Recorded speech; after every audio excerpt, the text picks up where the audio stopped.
जब उन्होंने स्वधर्म कहा, स्व का मतलब है हम खुद, धर्म का मतलब है नियम, तो आत्म के नियम, वो आत्म के नियमों की बात कर रहे हैं। आत्म का स्वभाव क्या है, ये कैसे काम करता है, आपको इसके साथ क्या करना चाहिए। जैसे भौतिक के नियम हैं, वैसे ही आत्म के भी नियम हैं। वो कह रहे हैं आपको आत्म के नियमों से जीना चाहिए, न कि भौतिक नियमों से। अगर आप भौतिक नियमों से जीते हैं तो ये होगा, आज हम दोस्त हैं, कल कुछ होगा और हम लड़ने लगेंगे, हाँ या ना?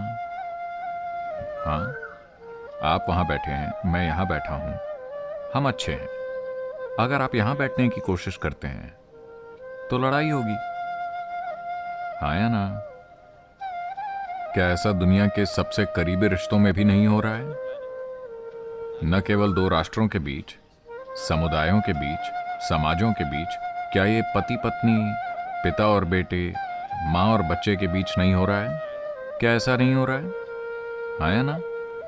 क्योंकि ये भौतिक के नियम है कि आप वहां बैठेंगे, मैं यहां बैठूंगा, कभी कभार मैं वहां आऊंगा, हम ये करेंगे, अगर हम चाहें तो हम गले लगेंगे। लेकिन अगर मैं आपके सिर पर बैठूं या आप मेरे सिर पर बैठें तो ये काम नहीं करेगा, हाँ या ना? अब बार बार एक मक्खी यहां आकर बैठती है। शुरू में वो सिर्फ यहां बैठी, कुछ समय बाद वो काटने लगी, फिर चुक, हाँ या ना? शायद आप उसे पकड़ ना पाए, लेकिन आप उसे पकड़ना चाहते हैं, है ना? तो भौतिक की यही प्रकृति है। तो कृष्ण कह रहे हैं कि अगर आप भौतिक के नियमों से चलते हैं, अर्जुन शोक प्रकट कर रहे हैं, मैं अपने भाई को कैसे मार सकता हूं, मैं अपने दादा को कैसे मार सकता हूं, अपने गुरु को कैसे मार सकता हूं, क्योंकि इस युद्ध में वो दूसरी तरफ हैं। तो कृष्ण कह रहे हैं, देखिए, अगर आप भौतिक के नियमों से चलते हैं तो आपको मारना होगा। वो दूर रहे, आप दूर रहे, कोई समस्या नहीं, अब हमारे रास्ते टकरा गए हैं, अब इससे बचा नहीं जा सकता, आज नहीं तो कल आपको मारना ही होगा। तो मारने का पल आ गया है, आप इसे रोक नहीं सकते। यह आपकी पसंद या उनकी पसंद नहीं है, यही भौतिकता का तरीका है। भौतिकता में सीमाएं होती हैं, अगर सीमाएं पार हो जाती हैं तो, हाँ या ना? हर किसी के लिए, इस दुनिया में हर किसी के लिए आपकी एक सीमा है। हाँ, आपका दुश्मन यानी सीमा वहां है, अगर वो उसे पार करता है तो परेशानी होगी। आपका पड़ोसी यानी सीमा वहां है, अगर वो उसे पार करता है तो परेशानी होगी। आपका दोस्त यानी सीमा यहां है, अगर वो उसे पार करता है तो परेशानी होगी। आपके पति या पत्नी यानी सीमा यहां है, लेकिन अगर वो उसे पार करते हैं तो परेशानी होगी। आपका बच्चा यानी सीमा यहां है, लेकिन अगर वो उसे पार करता है तो परेशानी होगी, हाँ या ना? तो हर किसी के लिए एक सीमा है कि नहीं? चाहे वो आपको जितने भी प्रिय हों, क्या एक सीमा नहीं है? एक सीमा है या नहीं? एक सीमा है ना? अगर हम सीमा बनाए रखते हैं, येलो लाइन को देखिए, अगर आप सीमा को बनाए रखते हैं तो भौतिक दुनिया में चीजें काम करती हैं।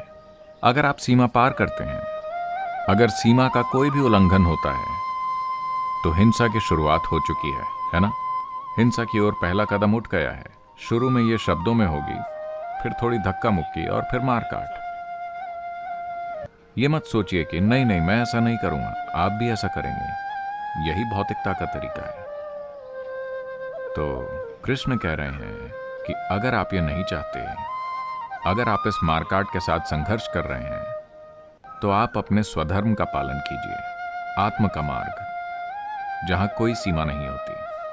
आप यहां बैठकर हर जगह हो सकते हैं, आप यहां बैठकर कहीं नहीं हो सकते हैं, इसमें कोई भी सीमा पार नहीं करता। जब आप यहां बैठते हैं और आप किसी की सीमा पार नहीं कर सकते, कोई आपकी सीमा पार नहीं कर सकता, अगर आप इसका अनुभव करते हैं तो मुझे आपको लड़ने के लिए कहने की जरूरत नहीं है। लेकिन आप भौतिकता के नियमों से जीते हैं और आप लड़ाई से बचने की कोशिश करते हैं तो कोई फायदा नहीं है, वैसे भी आपको लड़ना ही होगा। तो इसका पालन कैसे करें? आपको अंदर की ओर मुड़ना होगा, अगर आप भौतिकता के तरीके से जीते हैं तो टकराव बस एक कदम दूर है कि नहीं? हाँ या ना?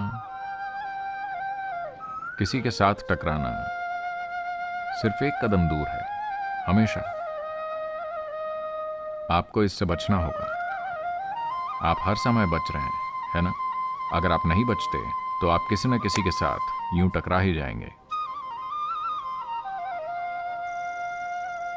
तो यही स्वधर्म है।